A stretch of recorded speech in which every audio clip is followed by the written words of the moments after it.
Assim como das outras vezes, a fala do presidente Lula na Assembleia Geral da ONU foi muito significativa. Aquilo que ele já o fazia desde o seu primeiro mandato, ele vem mantendo a mesma linha.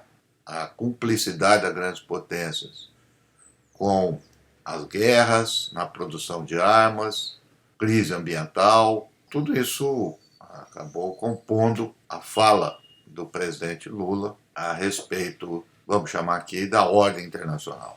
No fundo, é isso que ele estava mencionando. Vivemos momentos de crescentes angústias, frustrações, tensões e medo. Testemunhamos a alarmante escalada de disputas geopolíticas e de rivalidades estratégicas. Os gastos militares globais cresceram pelo 9º ano consecutivo e atingiram 2 trilhões e 400 bilhões de dólares. Mais de 90 bilhões de dólares foram mobilizados com arsenais nucleares. Estes recursos poderiam ter sido utilizados para combater a fome e enfrentar a mudança do clima. Ele, claro, começou, já se esperava, mencionando o genocídio que está acontecendo na faixa de Gaza. Já há quase um ano, após os ataques do Hamas a Israel, a resposta de Israel extremamente violenta, destrutiva. O Lula chamou atenção para isso e uma crítica à ONU. Cadê o Estado palestino? Dirijo-me, em particular, à delegação palestina que integra pela primeira vez essa sessão de abertura, mesmo saindo na condição de membro observador.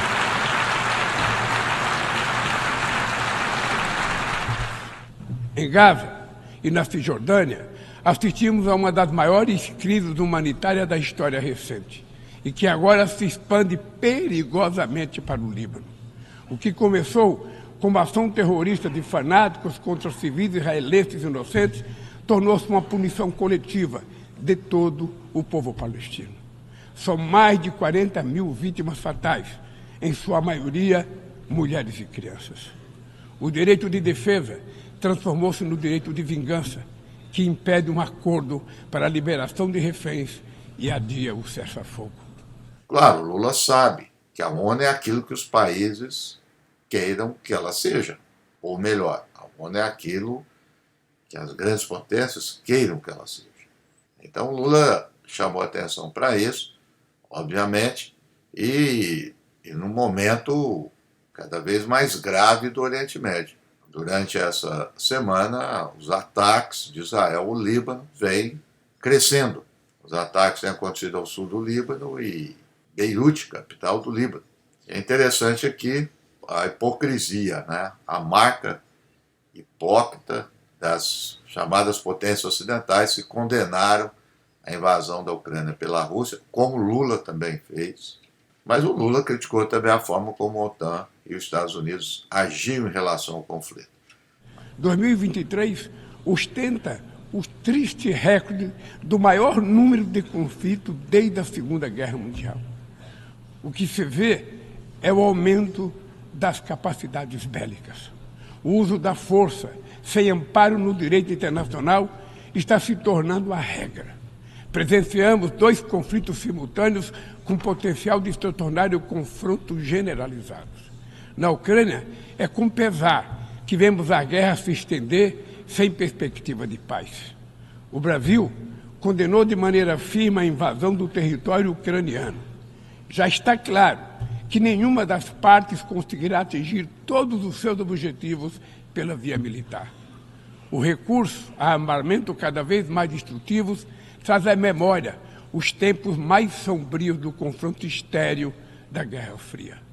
Criar condições para a retomada do diálogo direto entre as partes é crucial neste momento. Esta é a mensagem do entendimento de 6 pontos que China e Brasil oferecem para que se instale um processo de diálogo e o fim das hostilidades. Mas esses que criticam, dizendo que é preciso respeitar a soberania territorial, não o fazem, por exemplo, no caso do Líbano, país reconhecido internacionalmente, sendo atacado intensamente por Israel.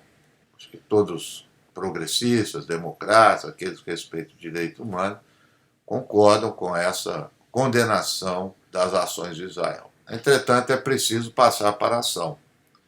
A ONU se transformou, eu digo transformou, mas no fundo sempre foi um teatro. Teatro onde há representação, as representações acontecem, e essas representações podem resultar em atos ou não. Estamos falando do genocídio de Israel desde o ano passado.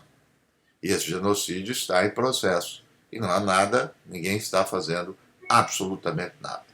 Andamos em círculos entre compromissos possíveis que levam a resultados insuficientes.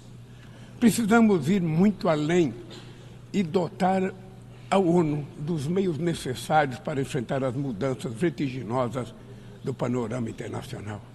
Eu diria, não está fazendo absolutamente nada, mas, e falando do presidente Lula, eu chamaria para um ponto importante, muito significativo que está acontecendo no Brasil. As Forças Armadas tinham feito uma compra de Israel, de tecnologia, armas, etc. Foi interrompida essa compra. Isso foi agora para o Tribunal de Contas e o Tribunal de Contas liberou a compra. Ou seja, caiu na mão do presidente Lula, novamente, para ter uma decisão política. Que não tem nada a ver com licitação. O Brasil, na sua Constituição, diz muito claramente o seu compromisso com os direitos humanos, repudia os crimes contra a humanidade, o crime internacional. Então o Brasil poderia estar à frente nisso. Seria um gesto muito significativo interromper essa compra de Israel, interromper qualquer tipo de relação com Israel no plano militar, o que poderia desencadear uma série de reações no mundo. Não estou dizendo aqui que seria ações militares contra Israel, isso é inviável, não vai acontecer, mas as sanções econômicas funcionariam muito bem.